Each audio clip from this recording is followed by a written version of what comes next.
And what you're going to discuss, you can discuss it. Your brains are not left in Nairobi. They didn't leave their brains in Nairobi, or they left them in Naivasha. They are stored in Naivasha, that they are going to retrieve them to use them. Those brains are with them. They could have used them here in Nairobi. Kenya Kwanza's promise to the people of Kenya is pain and more pain. But that is who they are.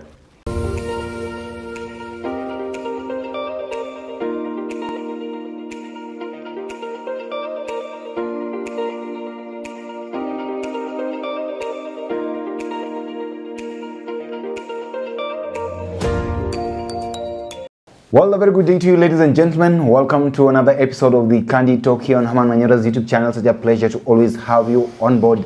My good name is Evans Okinyi. Remember, this is your go-to point on matters, politics, and of course, public governance here, and we keep it candid. And of course, we give you very comprehensive analysis of everything that is taking place in this country and abroad. Welcome to the show. Once again, my name is Evans Okinyi, and as usual, I'm here with Wakili Willis Otieno. How are you, sir? I'm fine, thank you. How are you doing? I'm quite well. Yes. Looking at how things are taking place in this nation and making our viewers understand the implications of some of the things that are actually taking place within.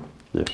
As we speak, the cabinet and all senior government officials are in Naivasha for a retreat, actually to look at the government's achievements, focus on everything that has been taking place, look back, check whether they've actually made any sort of progress, and look for the necessary perhaps ways to improve where that improvement is needed. In the first place, I would ask this question that a number of Kenyans are also asking. According to you, Wakili, do you think such retreats are necessary? Do they surface? Do they help at the end of the day? Do you have to go to Naivasha to know that Kenyans are poorer today than they were yesterday?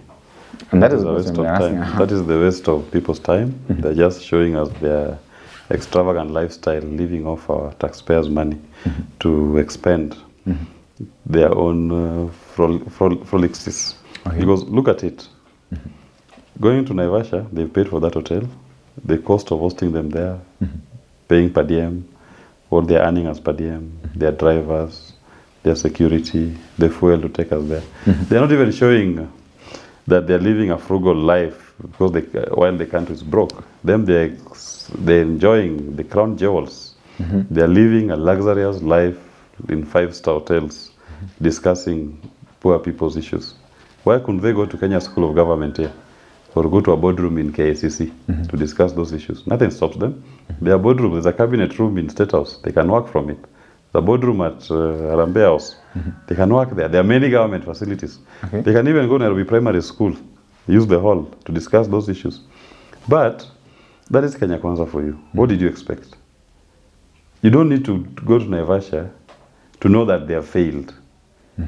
Any of them could have just been asked to ask their immediate neighbor or the man on the street, what is your feeling about us? And they will tell you, you have all failed. You failed because you don't have a vision, you don't have a plan, you are planless, you've just caused us more pain today than we felt yesterday, and you're promising us more pain tomorrow than we're experiencing today. That is the ultimate determination of this country.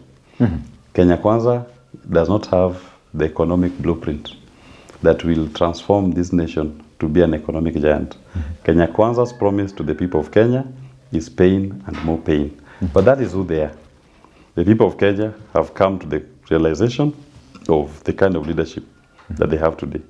So we need now focus to have a new conversation on how Kenya Kwanza can be removed from continuing causing us economic pain as they've done. Because the issue in this country today is the economy. As I told you last time, James Carville said it is the economy, stupid. Don't tell us about anything else. If you can't address the economic challenges we are facing today, you're singing to a goat. You're playing a guitar to a goat. Kenyans don't want to hear about those many things, those lofty promises. That is why you see whenever they go out there, every time now their meetings are sprung with a lot of public displeasure. There are a lot of shouting matches. Because it is Kenyans expressing themselves. It's the pain, it's the anger pangs in our stomachs that makes Kenyans start shouting in their meetings.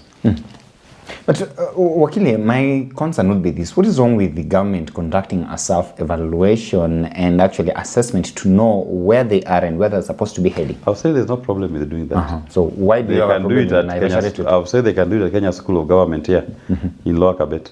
Okay. You have KCC, government facility. So you said you're a broke government. So you live the life. Lead by example. Lead a frugal lifestyle. Why go and spend over how many millions of shillings in Naivasha for an activity that can be done here in the cabinet room, in Kenya School of Government, Nairobi Primary School, very good facility. They can go and do those meetings here in Nairobi. Why spend all that money to go to Naivasha? Because that money that they're going to spend for the next 4 days, if you applied it to healthcare, it can run almost 10 health facilities for a month. It can pay school fees to over 500 students studying in secondary school.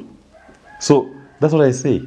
The disconnect is so glaring that in times of need, in times of economic pain, you're engaging in an act that is sending a completely different picture. You're engaging in excessive spending when there are cheaper alternatives. That to me is what I'll say the oxymoron of the Naivasha meeting. Because the Naivasha meeting is called because of the challenges you're facing. One of them being question of revenue. It's lack of money. That is why you're not able to deal with, to attend to the needs of the people. Okay. If the problem is lack of money, then you call a meeting and it's a lavish meeting and there are alternative cheap locations. You are ignoring them. You are driving there in fuel guzzlers, all of you. They should be put in a bus if they want to go to Naivasha. And they stay in a tented camp. They can live in a tent of 1,000, if it must be Naivasha. But they are staying in a 5-star hotel. Their drivers, bodyguards, security, everybody, aides. It's a jamboree. So, and what you are going to discuss, you can discuss it. Your brains are not left in Nairobi. They didn't leave their brains in Nairobi or they left them in Naivasha. They are stored in Naivasha, that they are going to retrieve them to use them. Those brains are with them. They could have used them here in Nairobi. Kenya School of Government is here. Even University of Nairobi can give them a hall to sit and discuss at no cost. They can eat at the mess. 50 bob is enough to feed them. Or you think their stomachs are better than the students' stomachs? That if they eat the food that is served in the University of Nairobi, then they have stomach pains while their stomachs can only consume food that is cooked in a 5-star hotel. Then they are the wrong people to lead us. If they cannot go through the normal hustle that we Kenyans go through. Because that's the life of Kenya. Those are the people you lead. So how you project yourself even to them should be one that shows frugality. You must be very frugal in your expenditure. You cannot show that you are living a lavish lifestyle when the economy is tinkering.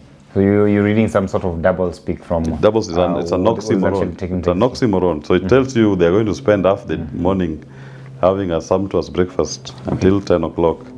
Then they go to there for 1 hour, then they take a tea break for another 30 minutes, take a photo, go for lunch, eat a 5-star 5-course or 3-course meal. Then they go back the afternoon to sleep. What are they doing? Well, we are still waiting for the outcome of that particular retreat in Naivasha. But then here we are. Definitely, its purpose would be for the government to evaluate itself and do some sort of self-retrospection and assessment on how far it has moved, what it has achieved so far in terms of the promise and all that they gave to the people of Kenya. I would actually ask you this. What's your own assessment of the government's performance so far? The government performance is not even my own assessment. What is their track record on everything? Look at the cost of living today. Look at the price of petrol when they came into power and the price of petrol today. For the first time in the history of Kenya, we've surpassed the 200 mark. Look at the exchange rate. It was tinkering towards the 200 mark I told you about until they tried manipulating it last week. But talk to me about the manipulation. They manipulated. That was a manipulation. Somebody decided to play around with interest rates, right? They increased the interest rates in Kenya, in domestic banks, from 10% to 13%. The banks have raised their rates that they're giving those who are having fixed deposits. So those who are dollars are now converting them to Kenya shillings. That's number one. Then once they convert to Kenya shillings to buy to invest into the government bonds, because the government bonds are now giving a higher interest rate. So now you have more dollars in the market. But these dollars are not coming because of an economic activity or a production that you now acquired a new produce that now there's a demand for dollars for coming from outside to buy it. No, just that you and I, maybe you have dollars in our accounts, we convert to Kenya shillings.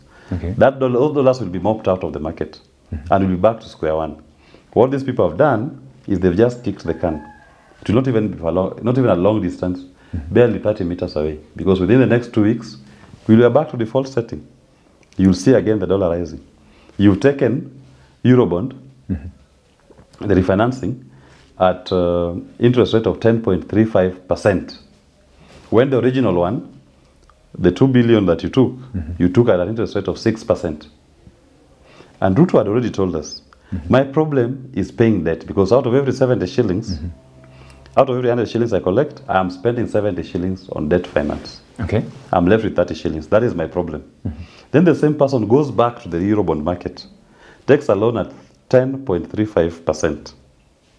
If your problem was that you are paying 70 on debt finance, you are now taking at a higher interest rate from the same borrower. So it means from 70, it has now moved to 80 or 85. So have you reduced your problem or increased it? You've just compounded it. Your problems have just increased. So how can you say that's an intervention that has helped the country? Look at when we talk about the issue of access to education. JSI is still in a mess. Okay. The transition rate from primary school to secondary school is still in a mess. Many kids have not been able to access schools. Disbursement of funds, county governments, CDF, school capitation is not taking place. Look at our health sector. It's in shambles. So when you're doing the scorecard, it's not even me saying that I'm doing a scorecard. Okay. It's just look at their performance. I gave them a D minus, D for dog, last year, and I still maintain it. In fact, it may even get to E, E for elephant, at this rate. The next 1 year, the way they are going, because if the problem last year was debt, 70% of your revenue going to debt, you've now taken a more expensive Eurobond that you're paying 10.35.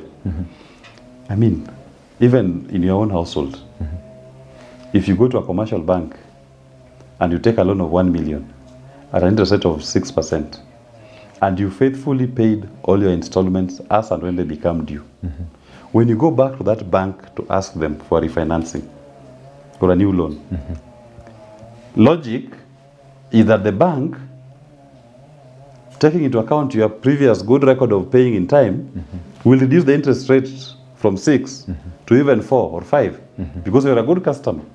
In this particular instance, you've been a good customer paying faithfully. The bank is giving you at a higher interest rate. Have we really been a good customer as a country? We've never defaulted. So we are a good customer as a country. We've never defaulted. There is not a single loan that Kenya government has defaulted on, at least on the Eurobond payments. They have never defaulted. The defaults are on paying other obligations like contractors, pending bills. But loan, first charge on the consolidated fund is loan repayments, and they've never defaulted. To date, they've never defaulted, which means they've been a good customer. How comes we're now taking an Eurobond at 10.35%? It beats logic. So, what I'm saying, if last year I gave them D minus, then the way they are now going, then they'll legitimately earn their E at the end of the year, this second year. Because the things they are doing, they are compounding the problem. They are not dealing with the germane issue. You'll have expected the Eurobond to come at 3%, or even 5%, below 6%.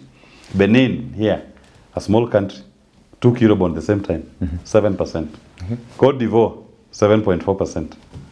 We are the only country that is now in double digits on Eurobond. What that does to you, you are now going to, and these payments are in dollars. Yeah, you're going to pay it in dollars. Very soon you're going to see when there is installments, you start paying them, you'll see again the dollar going up. So the problem has been compounded. And if they need a retreat to understand what I can understand from my armchair here, then they have a big problem. So these are basic economics. In fact, there's a South African who was laughing at us. Wrote an article, a very brilliant article on our lending. In fact, he said, for the last 10 years, on the 2 billion euro bond, you've paid interest alone of $1.5 billion. On interest alone. 1.5 billion US dollars on a 2 billion facility. Then you go back to the same Eurobonders to refinance for you the same Eurobond. And now you take a facility of 1.4 billion US dollars. This is what has happened. The money you've paid for the last 10 years as interest is what they have given back to you, 1.4 billion US dollars. Remember, you had to pay them 1.5 billion. So they have kept 100 billion. Right?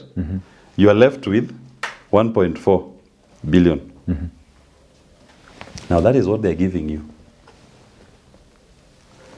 as the refinancing. But now at a higher interest rate, 10.35. What it means is this. This new Eurobond that you're talking about, the refinancing, is our money. But what we've ended up acquiring is an obligation to pay a higher interest rate on the money we've given them for the last 10 years. We've become a slave. In fact, they don't have even a single risk that the financier is facing. Because the money is yours. You paid them 1.5 billion. They paid you, they gave you 1.4. They kept 100 million. So going forward, it is your money that they'll be collecting interest on. Okay, that aside, the biggest issue, or rather bone of contention here, has always been the cost of living, and we've seen the government make actual deliberate steps to address such kind of issue. Of course, that is actually at the center of what is afflicting a number of Kenyans here. And now my final question to you would be, do you think it's doing actually the right thing, making the right steps to bring down the cost of living? That is because look at the number of steps that the government took. One, to do with the subsidy of fertilizers and all those kinds of steps that they made to ensure that they actually bring down the cost of unga and cost of other basic commodities. Are we actually, as the government, money to do what they plan? Kenya Kwanza doesn't even understand what cost of living is. Cost of living is not even about unga ugali. Those are just now the ultimate permutations. But cost of living is about what is called the food basket. The quality of life that you're living. What is the cost of the basic food basket for a family of 4? Today, a basic food basket that can sustain a family of 4 for a week is around 2,300. That's the basic food basket. How many Kenyans are earning that much to sustain themselves? Cost of living is about even your transport. How much is your transport cost? Your cost of production. Because it impacts on the price of goods and services. Cost of living is about the quality of healthcare that you're receiving. How many Kenyans today are just one disease away from poverty? Even if they're working. Because your salary is all expended on food, or food items. How many Kenyans today are not going to school because of lack of school fees? So you look at the totality of everything. So you can't say the solution is fertilizer. I told you fertilizer. If you take fertilizer alone, if you are dealing with food security, your fertilizer, throwing it at the farmer without good seeds, good equipment, that fertilizer will go to waste. So if you're dealing with food security, you have to take a global look of the entire food security chain. From land identification, land preparation, you identify which seeds or which crops can do well in a particular region, farmer training, you train the farmers on good crop husbandry, then you say which kind of fertilizer you need, because you also can't just be you're throwing DAP or nitrogen fertilizer on everything. So identify which one and which crop, and you train your farmers on crop tendering of crops and crop management. Then you go to harvesting, you go to post-harvesting procedures. How do you store your grain or your product? Then you go to the next level of access to markets. Because you cannot do all of these things. Then your product or your crop, at the point of production, the product goes to waste because of poor storage facilities or lack of access to markets. Has Kenya Kwanza ever done that? So they have only told you, we have given you fertilizer. But you are giving me fertilizer, which is nitrogen based, but maybe I just need lime. There is no connection. This farmer has not been trained on crop management. The seeds that are suitable for the location has not been identified. Pest control. You're not teaching this farmer on pest control. And you expect that because you threw fertilizer, that the product is going to be food security. I mean, you must be a fool. Okay. This is basic agriculture. These are learned in class 7, Kibuye Mixed Primary School. I'm not even taking you to the level of now university, tertiary training. I'm talking about what I learned in class 7 at Kibuye Mixed Primary School. And we could be, our teachers would walk us through. We used to have the 4K clubs. They would walk us through a farm from zero to harvest and managing the crop. Okay. That was 4K club, class 7. If Kenya Kwanza cannot conceptualize such a mundane issue, they think that if it's like, if I gave school kids today, I give everybody 1 kg of fertilizer, and I tell them we'll meet next term with your crop, what will you expect you'll find? You'll find people with fertilizer, some funny looking crops, if at all. But those of us who are in 4K club, we were taken through, and we were given a small portion within the school farm. This is yours. You are planting this. This is how you till the land. This is how you set up a seed bed. This is how you apply fertilizer. This is how you transplant, everything, until harvest period. They've not done that to the farmers. So how can food security work? So this is a failed regime. This one, don't expect anything positive to come out of it. Well, that is what you're saying. But we'll wait and see the outcome of that particular retreat, whether it will have any impact on the economy, whether it will bring down the cost of living, as the president is saying. And we're just waiting as Kenyans to see the kind of impact that we will get. But Ophinya, let me ask you, you enjoy being in an abusive relationship? Because if someone has shown you who he is for the last 1 year, this is the first retreat they're having. Every retreat, at the end of every retreat, you've been told how things are going to improve. Things have been getting worse. It's like you're in an abusive relationship. This man beats you every 2 weeks and tells you now next coming 2 weeks, I'll do better. So what's the way forward? Then now you're looking forward to the next 2 weeks retreat. This is an abusive relationship Kenya has with Kenya Kwanza. The sooner we divorce ourselves from Kenya Kwanza, the better. And we look for alternative leadership that is loving and caring for the welfare and the good of humanity. Okay, well and good, ladies and gentlemen. Tell us what you do think about the kind of retreat that is going on in Naivasha. Of course, the government there is trying to re-evaluate itself and assess the kind of progress that have made so far. Tell us whether you believe that it's actually necessary and whether it will actually help us as a country. We're waiting to see the kind of results that will come out of that particular retreat. But allow me to stop at this particular moment. If at all you're watching us for the first time, kindly subscribe to our channel here and keep it at Herman Manyora, keep it at Evans. So can you keep it here at the Candid Talk? Remember, Jadel Kabiro is always here, as well as Richard Mwenja. They will also bring you up to date with comprehensive analysis of everything that is taking place in Kenya and across our borders. Till we have this conversation again, have yourself a lovely day.